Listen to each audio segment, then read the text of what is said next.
Shalom, saudaraku yang terkasih dalam Kristus, dan salam jumpa kembali dalam Renungan Harian Katolik. Hari ini, hari Senin tanggal 19 Juni. Saya ingin mengajak Anda untuk merenungkan apa yang dituliskan oleh Rasul Paulus dalam suratnya kepada jemaat di Korintus. Paulus mengajarkan kepada kita yang bisa disebut sebagai mungkin spiritual life survival, bagaimana kita secara spiritual bertahan dalam situasi yang sulit, yang berat, dan kadang kita berpikir sangat sulit kita tanggung, sangat sulit kita dapat bertahan. Paulus mengatakan dia adalah pelayan Allah, tetapi dia bukan pelayan Allah yang manja. Dia pelayan Allah yang tegar menghadapi tantangan. Tetapi kuncinya bagaimana dia dapat bersikap tegar adalah ini.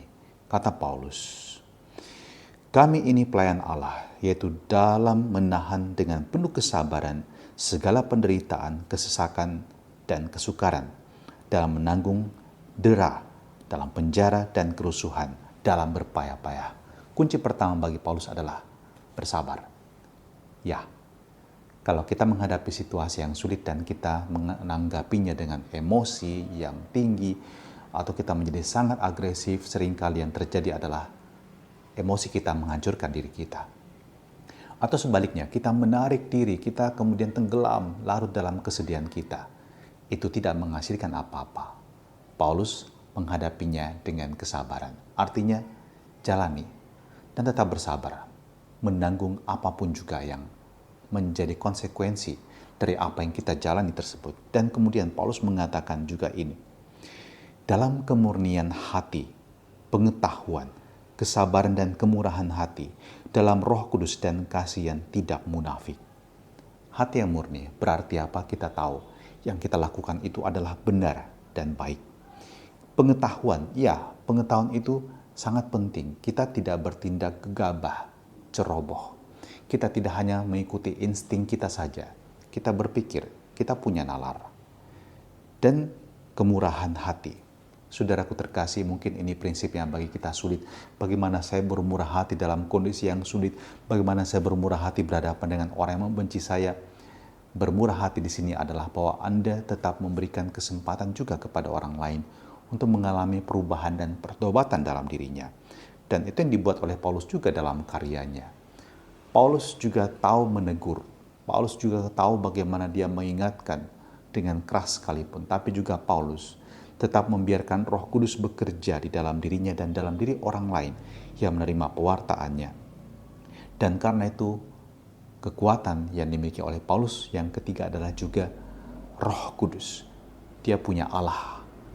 Allah yang memberikan kepada dia kesanggupan untuk melewati semua itu, dan tentu kasih yang tidak munafik. Ketulusan hatinya, itulah yang menjadi kekuatan seorang Paulus. Dia tahu saat dunia mengadili dia punya Allah. Dan dia tahu kualitas kehidupan dia. Dia bukan orang yang munafik. Dia orang yang jujur dan tulus.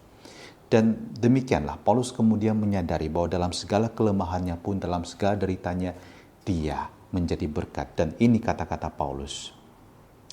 Dengan menggunakan senjata keadilan baik untuk menyerang maupun untuk bertahan.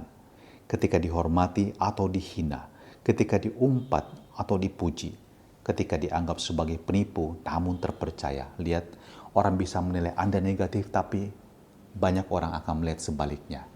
Anda adalah pribadi yang positif. Jadi jangan pernah terkungkung dan terpenjara hanya berdasarkan penilaian 1-2 orang yang mungkin tidak adil terhadap Anda. Banyak orang yang dapat melihat potensi positif yang ada dalam diri Anda.